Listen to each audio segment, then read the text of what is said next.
हा विषय आहे युद्ध परमेश्वराचे आहे। एवढ्यामध्ये युद्धाचे खूप आवाज येत आहेत, बातम्या येत आहेत, है ना। यूट्यूब, त्याच्यानंतर इंस्टाग्राम आणि सगळ्या ठिकाणी न्यूज मध्ये सुद्धा युद्ध युद्ध युद्ध युद्ध, Russia Ukraine, Israel Hamas, Israel Gaza आणि सिरिया, आणि आता तर एक महाभयंकर संग्राम सुरू होता आणि इस्रायल इराण, परंतु तो थोडक्यातच संपलेला आहे। परंतु हा फक्त एक कॉमा आहे, फुल स्टॉप नाहीये। इराण शास्त्रामध्ये सांगितल्यानुसार पुन्हा जागृत होईल, पुन्हा तो सामर्थ्यवान होईल आणि बळकटी एकवट करून सामर्थ्याने भरून तो पुन्हा इस्रायलावर आक्रमण करणार आहे। त्याच्याबरोबर इराक देखील येईल, त्याच्याबरोबर सिरिया सुद्धा येणार आहे आणि तुर्की सुद्धा येणार आहे आणि महायुद्धाची ती चालणार। बघा आता हे जे युद्ध तुमच्या कानावर येत आहे, तर युद्ध हा जगाचा शेवट नाही। युद्ध हा जगाचा शेवट नाही। युद्ध हे प्रभू येशू ख्रिस्ताच्या दुसऱ्या आगमनाचं सर्वात मोठं चिन्ह आहे। यासाठी ते चिन्ह आहे की आपण पश्चाताप करावा, आपलं मन परिवर्तन करावं आणि आपण आपलं तारण साधून घ्यावं। कारण मत्ते शुभवर्तमान 24व्या अध्यायामध्ये प्रभू येशू ख्रिस्त जैतुनाच्या डोंगरावर बसलेले असताना त्याने सर्व चिन्हांचा त्या ठिकाणी आराखडा दिलेला आहे आणि युद्ध ही पहिले चिन्ह आहे। आणि मग छळ आणि बऱ्याच गोष्टी 24व्या अध्यायामध्ये ज्या तुम्हाला माहित आहे त्या घडणार आणि त्यानंतर प्रभू येशू ख्रिस्ताचं येणं होणार आहे। मग युद्धांच्या आवया आपण कधीपासून ऐकतोय, तर जवळजवळ 20व्या शतकामध्ये आपण बघतोय। 19-20व्या शतकामध्ये पहिलं महायुद्ध जागतिक, दुसरं महायुद्ध जागतिक आणि तिसरं ऑन वेटिंग आहे। आणि हे जागतिक युद्ध जे आहे ते आपल्याला 20व्या शतकापासून संकेत देत आहे ख्रिस्ताच्या आगमनाची वेळ झालेली आहे आणि 20व्या शतकापासून हे शतक आपलं आहे। त्या शतकामध्ये आपण जगत आहे, अर्थात आपल्याच युगामध्ये, आपल्याच पिढीमध्ये प्रभू येशू ख्रिस्ताचं आगमन निश्चित आहे, म्हणून आपण तयार राहायला पाहिजे। बघा आता पहिलं युद्ध जे झालं ते पहिलं युद्ध वर स्वर्गामध्ये झालेलं आहे ना। स्वर्गात सुद्धा युद्ध होतं। प्रगटीकरण ह्याचा 12वा अध्याय, आता काही वचन आपण वाचू, काही मी सांगेल, तुम्ही नोट डाऊन करा, ठीक आहे। प्रगटीकरण आणि याचा 12वा अध्याय आपल्याला बघायला मिळतं आणि त्याच्या काही वचनांमध्ये सरळ सरळ स्पष्ट सांगितलेलं आहे आणि ते आहे 7व्या वचनामध्ये, 6 पासूनच आहे। 7व्या वचनामध्ये आपण वाचूया। मग स्वर्गात युद्ध सुरू झाले। पहिलं युद्ध कुठं सुरू झालं? स्वर्गात। म्हणजे युद्ध कोणाचं आहे? रक्त मांसाचं नाहीये, मनुष्याबरोबर मनुष्याचं युद्ध नाहीये, हे युद्ध परमेश्वराचं आहे, दुरात्म्यांचं, आत्म्यांचं, सैतान आणि सैतानाच्या शक्तींबरोबर आहे। आज इस्रायल लढताना आपल्याला दिसतो खरा, परंतु ते एक शास्त्रानुसार घडत असलेलं चिन्ह आहे। ते आत्मिक युद्ध सुरू आहे। आपल्याला व्यक्ती दिसतात, सोल्जर्स दिसतात, त्यांचे वेपन्स दिसतात, मात्र ते आत्मिक युद्ध आहे। इथं लिहिलंय की मग स्वर्गात युद्ध सुरू झाले, मिखाईल त्याचे दूत अजगराबरोबर युद्ध करण्यास निघाले आणि महाभयंकर युद्ध स्वर्गामध्ये झालं आणि शेवटच्या युद्धाचा काय झाला? मग मोठा अजगर खाली टाकण्यात आला, म्हणजे सर्व जगाला ठकवणारा दियाबल, तिसरं नाव त्याचं, चौथं नाव त्याचं सैतान म्हटलेला जुनाट साप, 5वं नाव त्याचं, याला खाली टाकण्यात आले आणि त्याच्या दूताला सुद्धा। हे पहिला मोठा संग्राम वर स्वर्गामध्ये झाला आणि का झाला? तर गर्वामुळे।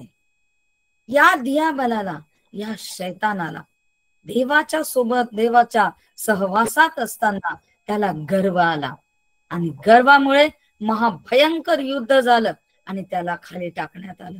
ज्या वेळेस भूतलावर युद्ध होतं तर त्यावेळेस हा मिखाएल पुढे असतो. ह्याचं काम आहे लोकांचं संरक्षण करणे, आणि म्हणून युद्ध हे परमेश्वराचं आहे. आता आपण बघूया, पुढे आपण सरकूया. या भूतलावर पहिलं युद्ध कोणी केलेलं आहे? पहिलं युद्ध अब्रामाने केलेलं आहे. एक साधा सर्वसाधारण व्यक्ती, एक सिंपल व्यक्ती, आणि त्याने या ठिकाणी युद्ध केलेलं आहे. आपण कडूया उत्पत्ती 12, प्रगटीकरण 12 बघितलं. आता उत्पत्ती 12, शेवटच्या पुस्तकाचा 12वा अध्याय, पहिल्या पुस्तकाचा 12वा अध्याय, लक्षात ठेवायला सोपं. ठीक आहे. तर उत्पत्ती 12 मध्ये काय घटना झालेली आहे की परमेश्वराने त्या ठिकाणी अब्राहमला निवडलं, त्याला एक निवडलेलं पात्र केलं आणि त्याला अभिवचन दिलं आणि त्याला आशीर्वाद दिला, आणि आशीर्वाद त्याला दिला. आणि त्यानंतर आपल्याला बघायला मिळतं की 14व्या वचनामध्ये मोठी घटना घडली. त्याला निवडल्यावर, त्याला पाचारण झाल्यावर आणि त्याला आशीर्वाद दिल्यावर मोठी घटना घडली, आणि ती ही की अब्राहम आपला जो पुतण्या आहे लोट त्याला वाचवण्यासाठी त्या ठिकाणी गेला. आणि लोटाला तो वाचवत असताना 4 राजे एकीकडे, 5 राजे एकीकडे, असा मोठा महासंग्राम सदोमामध्ये त्या ठिकाणी चालू होता. आणि त्यातून तो आपल्या त्या ठिकाणी भावाला वाचवण्यासाठी गेला. त्याला त्याने बाहेर काढताना हे 4 राजे आणि हे 5 राजे यांना निस्तनाभूत करावं लागलं. त्यांनी जी लूट केली होती ती लूट त्याने परत आणली. मोठ्या प्रमाणामध्ये बायका, मुलं आणि सगळे काही स्त्रिया यांना तो परत घेऊन आला आणि त्याने विजय मिळवला. आणि त्यावेळेस मल्कीसदेक म्हणजे परात्पर देवाचा याजक प्रभू येशू ख्रिस्त त्याला भेटण्यासाठी आला. मल्कीसदेक परात्पर देवाचा महायाजक, प्रमुख याजक, तुमचा आणि माझा महायाजक प्रभू येशू ख्रिस्त आहे. आणि त्यामुळे आपल्याला परमेश्वराच्या समोर जाता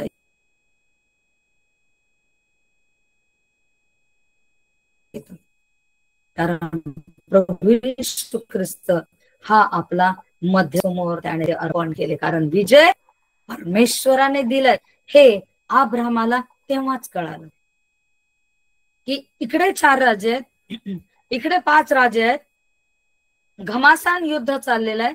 एक सर्वसाधारण व्यक्ती त्या ठिकाणी युद्ध करायला जातो. त्याच्या लक्षात आलं माझ्या बरोबर कोण आहे? परमेश्वर. आणि मला सामोरे कोण आलाय? परमेश्वर, एलोहिम, यहोवा, युद्ध वे वाद वे. आणि त्याला मला सामोरे जाऊन माझा द्रव्याचा भाग देणं आवश्यक आहे.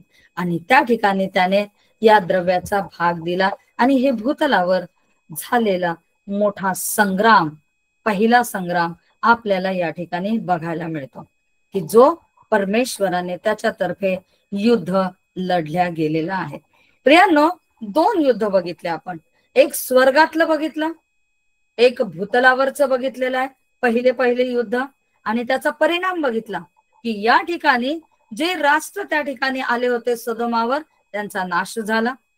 वर स्वर्गात युद्ध झालं, जे त्या ठिकाणी मिखाईल आणि त्याचे देवदूत लढत होते त्या अजगराला न्याय मिळाला आणि त्याला खाली त्या ठिकाणी टाकून देण्यात आला. परंतु त्याचा अंत झालेला नाहीये. म्हणजे युद्ध हे अंत नाहीये, युद्ध ही सुरुवात आहे. कारण सैतानाचा अजून अंत होणे बाकी आहे. आता आपण जाऊया शमूएल. मला फार आवडतं हा स्क्रिप्चर, म्हणजे हा वृत्तांत. पहिले शमूएल याचा 17वा अध्याय. या ठिकाणी आपल्याला काय वाचायला मिळते आपण बघूया. पहिले शमूएल याचा 17वा अध्याय. दानवाबरोबर युद्ध आहे. या ठिकाणी दानवाबरोबर एक सुकुमार, नाजूक, कमी वयाचा म्हणजे नाबालिक असा जो सुकुमार व्यक्ती आहे, इशियाचा पुत्र दावीद, त्या ठिकाणी तो युद्ध करत आहे. शौल राजा म्हणतो हे घाल, ते घाल, ते घाल. हे नाही घालणार, हे नको मला. अरे मी राणावनात असताना सिंहाचं तोंड फाडलं, अस्वलीला मी मारलं, मी हे केलं ते केलं. आणि तर सिंह अस्वल यांचं कंपॅरिझन तो त्या दानवाबरोबर करत आहे. किती तो लहान आहे वयाने, सुकुमार आहे, सुंदर आहे, कधी रणांगणाचा त्याला अनुभव नाही, परंतु तो परमेश्वराच्या सामर्थ्याने भरलेला आहे, विश्वासाने भरलेला आहे. त्याला माहित आहे यहोवा काय करू शकतो. आणि त्याला माहित होतं मी छोटा आहे, मी लहान आहे, मला युद्धाचा अनुभव नाहीये, पण माझा परमेश्वर महान आहे. आणि माझ्या परमेश्वराबद्दल कोणी बोलणारा या भूतलावर जिवंत राहणार नाही. आणि त्या विश्वासाने तो पुढे झाला. आणि आपल्याला बघायला मिळतं 44व्या वचनामध्ये तो त्या दानवाला, तो दानव म्हणतात की 8 ते 9 फुटाचा होता. त्याला एका हाताला 6 बोट, पायाला सुद्धा होते, म्हणजे त्याचा जबडा एवढा मोठा असेल, छाती कितीतरी मोठी, त्यात अवजार म्हणजे सगळं हत्यार वगैरे तेही तो घेऊन आला, एवढा ताकदवर असून सुद्धा एवढ्या छोट्याशा मुलाच्या साठी. आणि 44व्या वचनामध्ये दावीद काय म्हणतो आज आपल्याला म्हणायचंय, ज्यावेळेस अंतराळातील दुरात्मे, दुष्ट आत्मे आपल्याला त्रास देतील, संग्राम करण्यासाठी आपल्या जीवनात येतील, त्यावेळेस आपल्याला काय म्हणायचंय ऐका. 44 वचन, असा जवळ ये दावीद त्याला म्हणतो असा जवळ ये, म्हणजे तुझे मांस आकाशातील पक्ष्यांना व वन पशूंना देतो. किती धाडस, किती धाडस. एका कुमार मुलाचं, एक कुमार मुलगा आहे, लहान आहे, बालक आहे, आणि काय म्हणतो असा जवळ ये, तुझे मांस आकाशातील पक्ष्यांना आणि वन पशूंना देतो. किती मोठं हे धाडस आहे. ज्या वेळेस आपण ख्रिस्तामध्ये सर्व पद्धतीने तयार राहतो, विश्वासाने मजबूत राहतो, त्याला अनुसरण करतो, रोज त्याला पांघरून आपण चालतो आणि फिरतो, कोणताही दानव, कोणतीही सैतानी शक्ती आपल्यावर कार्य करू शकत नाही, कारण युद्ध परमेश्वराचे आहे. पुढे तो काय म्हणतो, पुढे हा छोटासा बालक काय म्हणतो 47व्या वचनात, आणि या सगळ्या समुदायाला कळून येईल, चॅलेंज, आणि या सगळ्या समुदायाला कळून येईल की परमेश्वर तलवारीने व भाल्याने नव्हे. तलवार घेऊन आलास तू, एवढा मोठा भाला घेऊन आलास, पण बघ मी काय म्हणतो ते ऐक, तलवारीने व भाल्याने विजयी होत नाही बाबा. एवढं मोठं शरीर, तलवार, भाला, त्याने नाही विजय, असे नाही, कारण हे युद्ध परमेश्वराचे आहे, तो तुम्हाला आमच्या हाती देईल. कारण हे युद्ध कोणाचे आहे, परमेश्वराचे. तो तुला अस्साच्या अस्सा माझ्या हाती देईल.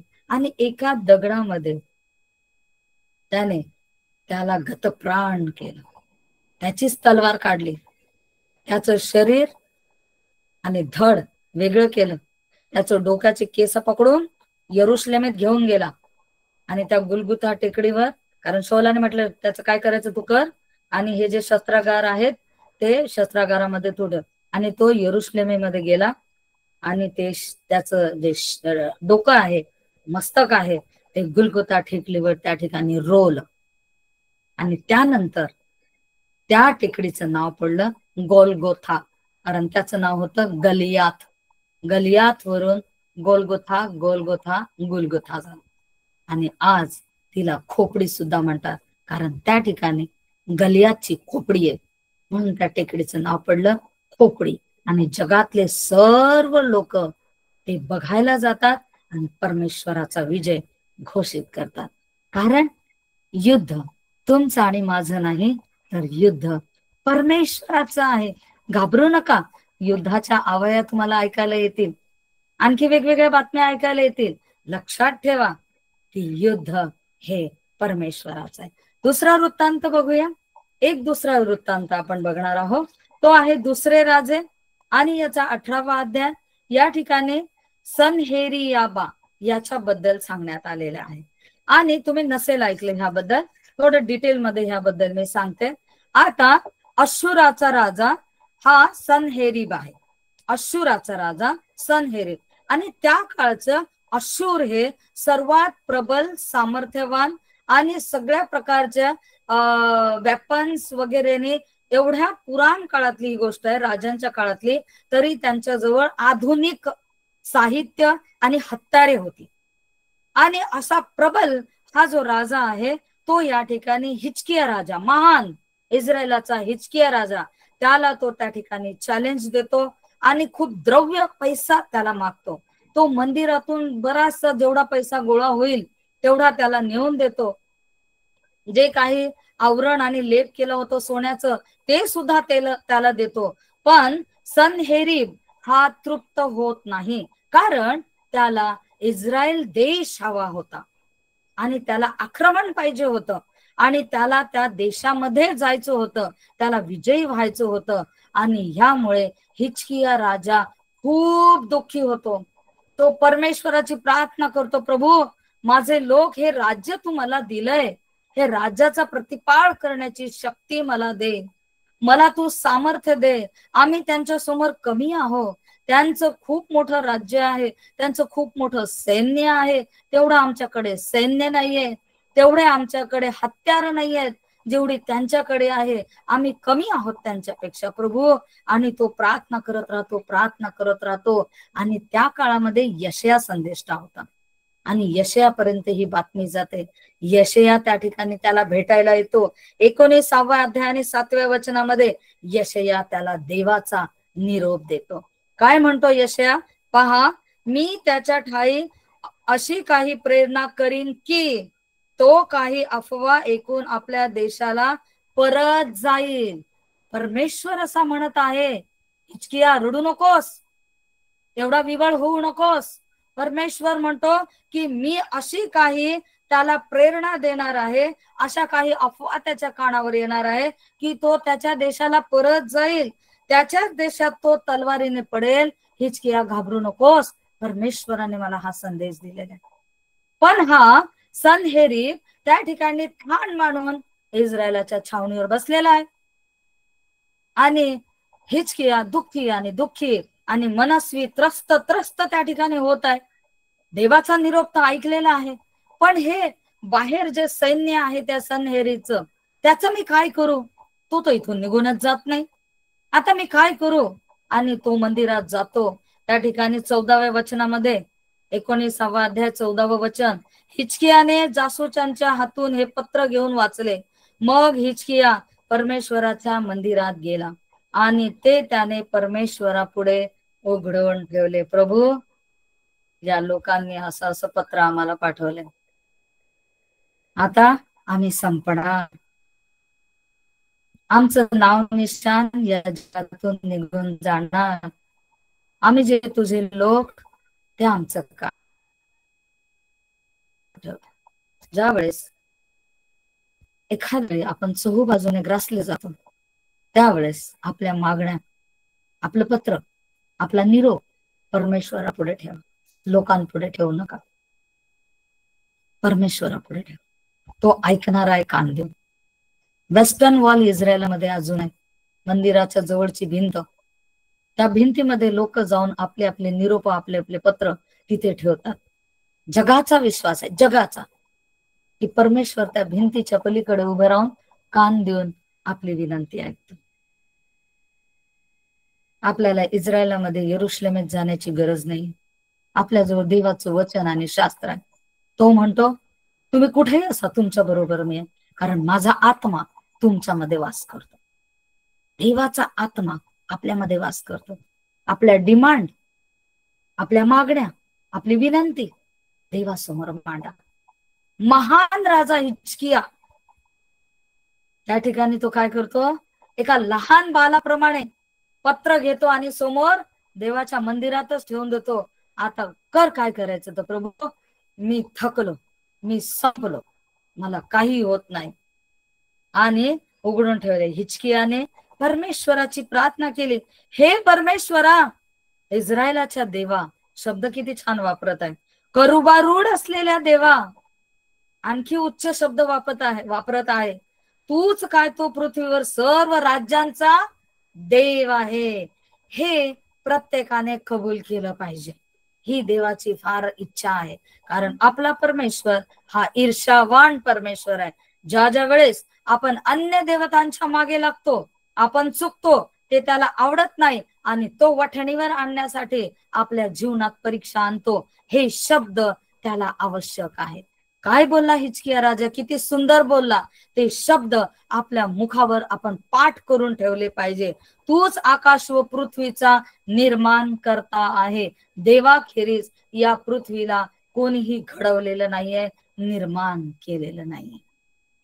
तो महान परमेश्वर आहे आणि त्याने जे केलेलं आहे ती महिमा तो कोण्याही मूर्तीला किंवा कोणत्याही लोकांना, ज्ञानाला, सामर्थ्याला तो देऊ देत नाही. तो म्हणतो हे मी केलं, हे माझ्या समोर गौरवलं पाहिजे. आणि हिजकिया राजा हे जाणून होता. त्याने ते पत्र देवाच्या समोर ठेवलं. परिणाम काय झाला? परिणाम मस्त झाला. 19वा अध्याय आणि 35वं वचन. त्या रात्री असे झाले की त्याच रात्री, म्हणजे हा राजा रात्रभर देवाच्या मंदिरात रडत होता. प्रियांनो, राजा, आपण कोण आणि कुठले? त्याच रात्री म्हणजे त्याच रात्रभर तो देवाच्या चरणाजवळ रडत होता. आणि असे झाले की परमेश्वराच्या देवदूताने जाऊन असुरी गोटातले 1,85,000 लोक मारले. इस्रायली लोक युद्ध करायला गेले नाही, त्यांच्याजवळ हत्यारे नव्हती, त्यांच्याजवळ तेवढं सैन्य नव्हतं. प्रियांनो, मग युद्ध कोणी जिंकलं? तर परमेश्वराच्या दूताने. 1,85,000 त्या ठिकाणी घेरा घालून बसले होते अश्शूरी सैनिक कसलेले. आणि परमेश्वराचा दूत तिथे गेला आणि त्या लोकांना मारूनच टाकलं डायरेक्ट. सकाळी इस्रायली लोक उठतात तर सगळीकडे काय? प्रेतेच प्रेते, एक पण जिवंत राहिला नाही. कसे मेले, काय झालं रात्रभरात माहित नाही. हिजकिया राजा मंदिरामध्ये, लोक आपल्या आपल्या घरामध्ये रडतायत, मंदिरामध्ये आहेत, जागरणा करतायत. आणि अशा स्थितीमध्ये परमेश्वर आपल्याला सांभाळतो. आज ही युद्धाची परिस्थिती आहे. दुष्टात्मे, दुरात्मे हे आपल्याला दाखवत आहेत प्रभू येशू ख्रिस्ताचं येणं जवळ झालंय. कारण त्यांचे हल्ले वाढले म्हणजे ख्रिस्ताचं येणं जवळ झालेलं आहे. ज्यावेळेस अत्यंत अत्यंत छळ होतो आणि सगळीकडे शांतता असते, कोणीही कोणासाठी लढत नाही, छळ करणारा छळ करत राहतो, छळ सहन करणारा सहन करत राहतो, ती घटका प्रभू येशू ख्रिस्त प्रगट होण्याची आहे. आज आपल्या मंदिरांवर हल्ले होत आहेत, लोकांवर हल्ले होत आहेत. कोणताही नेता, कोणीही त्यामध्ये मध्ये पडत नाहीये, म्हणजे ख्रिस्ताचा येण्याचा समय जवळ आलेला आहे. आपण अंताच्या अंत समयामध्ये या ठिकाणी आपण आलेलो आहोत. प्रियांनो, किती अद्भुत गोष्ट आपण या ठिकाणी बघितलेली आहे. त्यानंतर बरेच उदाहरण आहे, जसे की यरीहोचा तट पडला. तुम्हाला माहित आहे, युद्ध नाही झालं. 7व्या दिवशी 7 वेळा रणशिंग फुंकले, तट खाली पडला. आपल्याला सर्वांना ही गोष्ट माहित आहे, आपण त्यातून अभ्यास केला. कोणी तट पाडला? परमेश्वराच्या सामर्थ्याने. ज्यावेळेस इस्रायली लोक कनान देशामध्ये प्रवास करत होते त्यावेळेस काय झालेले ते आपण बघूया. अनुवाद काढूया आपण. आणि 9वा अध्याय आणि त्याच्या 4थ्या आणि 5व्या वचनात काय बोलतं, काय सांगितलेलं आहे. 9वा अध्याय 4 आणि 5. तुझा देव परमेश्वर यांना तुझ्या पुढून घालवून देईल. कनान देशामध्ये प्रवेश झालाय. त्यांची मोठमोठी नगरे आहेत, त्यांचे गगनचुंबी त्या ठिकाणी कोट आहेत, लोक धिप्पाड आहेत, लोक उंच आहेत, अनाकी वंशातले आहे म्हणजे दानव आहेत. आणि लोकांसाठी परमेश्वर म्हणतो तुम्हाला काही करायचं नाही, तुम्ही फक्त तुमचे लोक घेऊन प्रवास करा, कारण तुझा देव परमेश्वर त्यांना तुझ्या पुढून घालवून देईल. तुम्हाला युद्ध करायची गरज नाही, मी स्वतः लढेल. तेव्हा आपल्या मनात आणू नकोस माझ्या पुण्याईमुळे परमेश्वराने मला हा देश वतन करून देण्यास येथे आणले आहे. परमेश्वर मनुष्याचं युद्ध का लढतो? 2 गोष्टीसाठी. मध्ये सांगितले, शत्रू राजाची कहरास किंवा विकोपास गेलेली दुष्टता, आणि दुसरं की परमेश्वराने दिलेलं अभिवचन. परमेश्वराने म्हटलं की मी तुला जपणार, मी तुला सांभाळणार, मी तुझा परमेश्वर आहे. तर आपला परमेश्वर आहे. आणि दुसरे लोक म्हणजे शत्रू ज्यावेळेस दुष्टाई त्यांची वाढते त्यावेळेस परमेश्वर त्यांचा संहार करतो. परमेश्वर त्या ठिकाणी त्यांच्या पुढे होता आणि ते कनान देशामध्ये त्या ठिकाणी त्यांनी प्रवेश केला. आपल्याला हे बघायला मिळतं. प्रियांनो, किती अद्भुत आहे ना. आपल्याला वाटते की अरे यार युद्ध सुरू आहे, युद्ध सुरू आहे, माझं काय, माझ्या कुटुंबाचं काय, घराण्याचं काय. युद्ध तुमचं आणि माझं नाहीच आहे. युद्ध कोणाचं आहे? परमेश्वराचं आहे. आणि हे सगळं जे आहे ती युद्धाची सुरुवात आहे. आणि या युद्धाचा मंडळीसाठी शेवट काय? मंडळीचा, जगाचा नाही बोलले मी, मंडळीचा शेवट काय आहे? तर सार्वभौमिक दृश्य दैवी एक घटना घडणार आहे. सार्वभौमिक दृश्य दैवी एक घटना घडणार आहे. आणि ती घटना म्हणजे काय? तर मध्य आकाशामध्ये करण्याचा नाश, शेवटचा करणा फुंकला जाईल. आद्य देवदूतांची तुतारींचा नाद होईल आणि आकाशात चिन्ह प्रगट होईल. ही शेवटची घटना जी आहे ती मंडळीसाठी असणार आहे. आणि ही गुप्त प्रभू येशू ख्रिस्ताचं आगमन काय याला म्हटलेलं आहे? कारण त्याची वेळ, त्याची तारीख, त्याचं वर्ष सांगितलेलं नाही म्हणून ते गुप्त आहे. परंतु सार्वभौमिक दैवी घटना म्हणजे प्रत्येक डोळा ते बघणार आहे, प्रत्येक कान ते ऐकणार आहे. मोठी घटना घडणार आहे ती. जशी वीज चमकते तर आपल्याला प्रकाश दिसतो आणि त्यानंतर आपल्याला ढगांचा गडगडाट ऐकायला येतो, तसा महानाद त्या ठिकाणी होणार आहे. आणि जगातला प्रत्येक व्यक्ती तो आवाज ऐकणार. तो समुद्राच्या तळाला असला तरी तो ऐकेल आणि त्याला पुनरुत्थित शरीर प्राप्त होईल. तो बर्फामध्ये, बर्फांच्या लाद्यांमध्ये त्या ठिकाणी फसलेला असला, त्याचा मृतदेह तिथे असला, तो ती वाणी ऐकेल आणि तो उठेल आणि त्याला पुनरुत्थित शरीर प्राप्त होईल. आणि जिवंत जे आपण आहोत ते असेच आपल्याच ठिकाणी आपण बदलून ख्रिस्ताला सामोरे जाणार आहोत. ते या ठिकाणी युद्ध जे आहे ते आत्मिक युद्ध आहे. हे आत्मिक युद्ध आहे.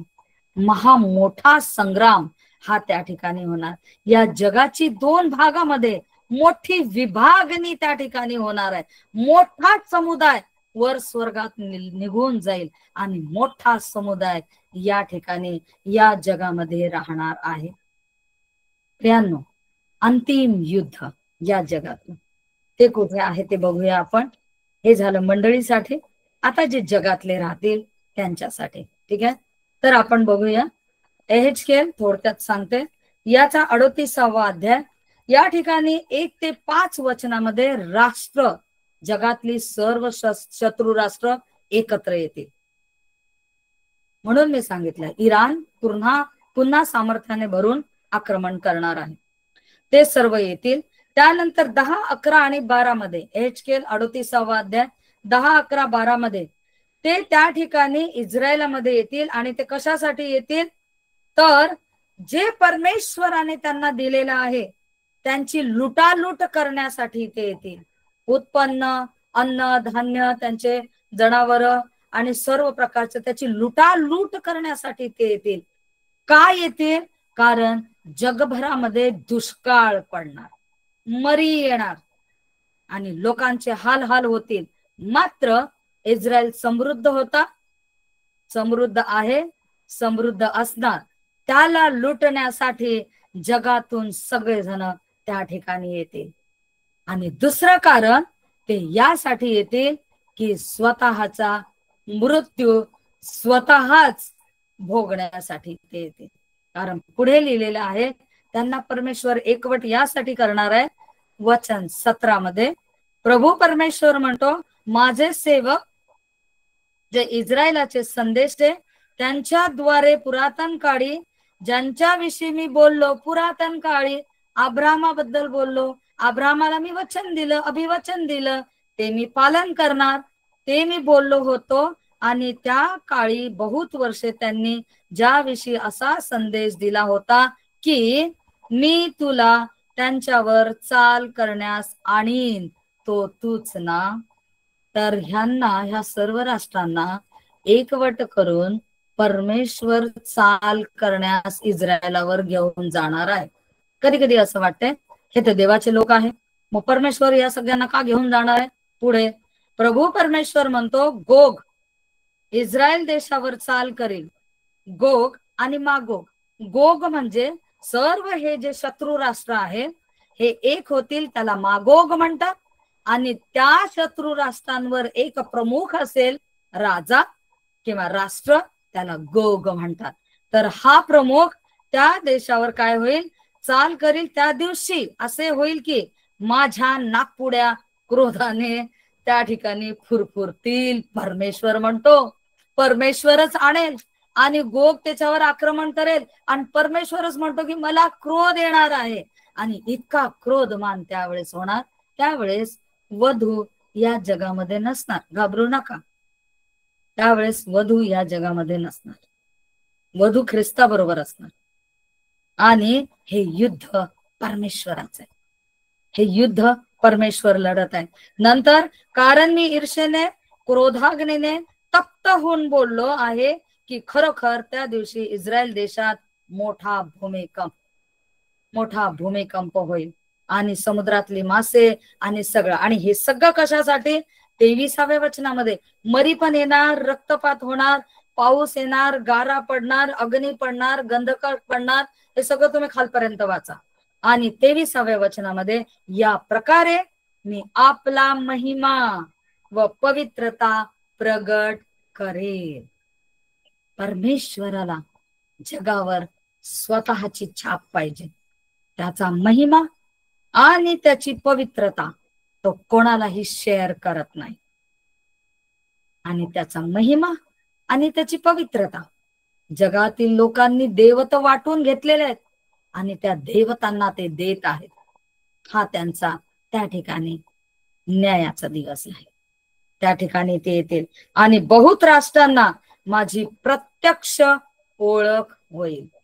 जे राष्ट्र, जे लोक परमेश्वराला ओळखत नाही, त्या दिवशी देवाला ओळखतील. तेव्हा त्यांना समजेल की मी परमेश्वर आहे. तर युद्ध कोणाचं आहे प्रियांनो, परमेश्वराचं आहे. हे अंतिम युद्ध आहे, हे मॅगिदोची लढाई आहे, हर्मगिदोनचं हे युद्ध आहे प्रियांनो. प्रकटीकरणात सांगितलेलं आहे त्या ठिकाणी परमेश्वर त्यांना एकवट करणार. आम्ही हे मैदान बघून आलेलो आहे. उंच उंच उंच उंच त्या ठिकाणी डोंगर होते 18व्या शतकापर्यंत, ते आता ढळत चालले आणि सपाट मैदान होत आहे. युद्धासाठी तयारी भूमी करत आहे, युद्धासाठी तयारी अंतरिक्ष आणि आकाश करत आहे, युद्धासाठी तयारी परमेश्वर करत आहे. ह्या निसर्ग आणि सगळं काही आपल्याला चिन्ह दाखवत आहे की आपण अंताच्या अंत समयाला आलो. जर युद्धाची तयारी सगळे मनापासून करायला लागलेले आहेत, वर स्वर्गात तयारी सुरू आहे, खाली भूतलावर तयारी सुरू आहे, तर प्रभू येशू ख्रिस्ताचं ज्याला गुप्त आगमन म्हणतो ते किती लवकर होणार आहे. आज मी त्याचं रहस्य सांगितलं. गुप्त का म्हणतात, कारण तारीख वेळ त्याच दिलेली नाहीये म्हणून. पण ते मोठ्या नादामध्ये होणार आहे, मोठा आवाज होणार आहे, मोठा चमत्कार होणार आहे.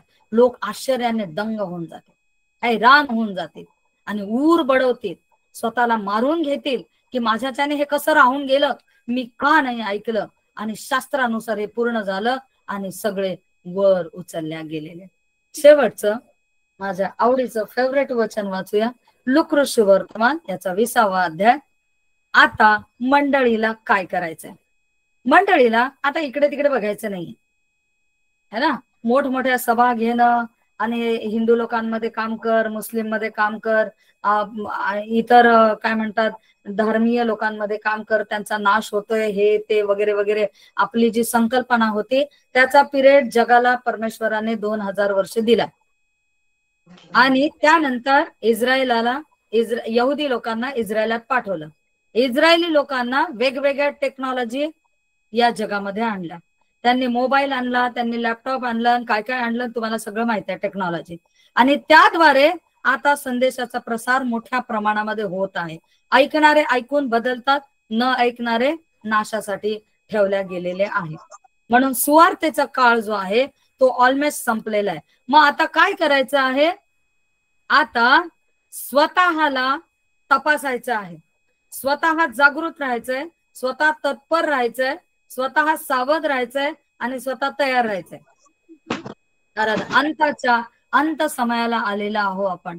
मी आणि माझे घराणे तर परमेश्वराची सेवा करणार. आज मी कुठे आहे, माझा मुलगा कुठे आहे, माझी मुलगी कुठे आहे, माझा पती कुठे आहे, आपलं कुटुंब, आपलं जीवन नीटनेटकं आणि सांभाळण्याची वेळ झालेली आहे. कारण शेवटचा करणा कधीही वाचू शकतो. मत्ते 24 नंतर मत्ते 25 येतो. 24 मध्ये चिन्ह दाखवले आणि 25 मध्ये रॅप्चरचं प्रमाण दाखवलंय की कशा प्रकारे या जगाचा त्या ठिकाणी विभागणी होणार आहे. म्हणून आज आपल्याजवळ काय करायचंय? आपल्याला तयार राहायचंय, मंडळीने तयार राहायचंय. याचे त्याचे त्यांची पर्वा करू नका. प्रभू आज आला तर मी कुठे राहणार? स्वतःची पर्वा करा. माझी तारणाची वस्त्र कोणत्या कारणाने डागाळलेली आहेत का? ती मला साफसूफ नीटनेटकी करू दे. मी ख्रिस्ताप्रमाणे शुद्ध आणि पवित्र आहे का? मी ख्रिस्ताप्रमाणे परमेश्वराला परमपवित्र ठरणार आहे की नाही, याची तपासणी करण्याचा हा समय आलेला आहे. हे युद्ध आणि हे परिवर्तन जे भूमीमध्ये वर स्वर्गामध्ये घडवल्या जात आहे ते आपल्याला चिन्ह दाखल आहे, यासाठी की आपलं या ठिकाणी निरोप देण्याची वेळ आलेली आहे. लूका शुभवर्तमान 20वा अध्याय 28वे वचन सर्वांनी आपल्या घरामध्ये बोट ठेवून वाचायचं आहे. या गोष्टींना आरंभ होऊ लागेल, ज्यावेळेस ही चिन्ह त्या ठिकाणी सुरुवात होऊ लागतील तेव्हा सरळ उभे राहा. वचन काय सांगतं? सरळ उभे राहा आणि आपली डोकी वर करा. दुसरं, कारण तुमचा मुक्ती समय जवळ आला आहे. मी सांगत नाही, देवाचं वचन सांग. आणि हे प्रेषितांनी सांगितलेलं नाहीये, तर हे खुद्द प्रभू येशू ख्रिस्ताने सांगितलं की ज्यावेळेस युगाची समाप्ती होईल तर त्यावेळेस तुम्ही काय करायचं. आणि सगळे चिन्ह त्या ठिकाणी आहे जे आपल्या युगामध्ये घडत आहे. अर्थात प्रभू येशू ख्रिस्ताचं येणं आपल्या पिढीमध्ये आहे. मग आपल्या पिढीने विश्वासणाऱ्यांनी काय करायचंय? सरळ उभं राहायचंय, म्हणजे स्वतःला बघायचंय. दुसरं, त्या ठिकाणी आपली डोकी वर करायची आहे. वर आकाश आहे, आकाशाच्या पलीकडे स्वर्ग आणि प्रभू परमेश्वर आहे, त्याचं निवासस्थान आणि त्याचं राजासन त्या ठिकाणी आहे. त्याकडे आपले नेत्र लावायचे, कारण मुक्ती समय जवळ आले.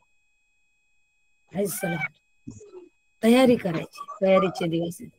परमेश्वराला खूप धन्यवाद देते. मला दिलेलं काम मी सोपवलं, मला शिकवायचं होतं मी शिकवलं, मी माझं काम केलं. तुम्ही तयारीला लागा, तुम्ही तुमचं काम करा. ख्रिस्ताला गाजून, देवाचं गौरव करून, देवाची महिमा करून, युद्ध परमेश्वराचं आहे तुमच्या समोर जाहीर करून मला अत्यानंद झाला. माझं मन हर्षित आहे, मला खूप छान वाटलं. माझं काम करून मी आनंदी आहे. देवपिताने देव केलेले सर्व आशीर्वाद ख्रिस्ताच्या द्वारे एकत्र झालेल्या सर्वांना तुम्हाला प्राप्त हो. Praise the Lord. आमेन.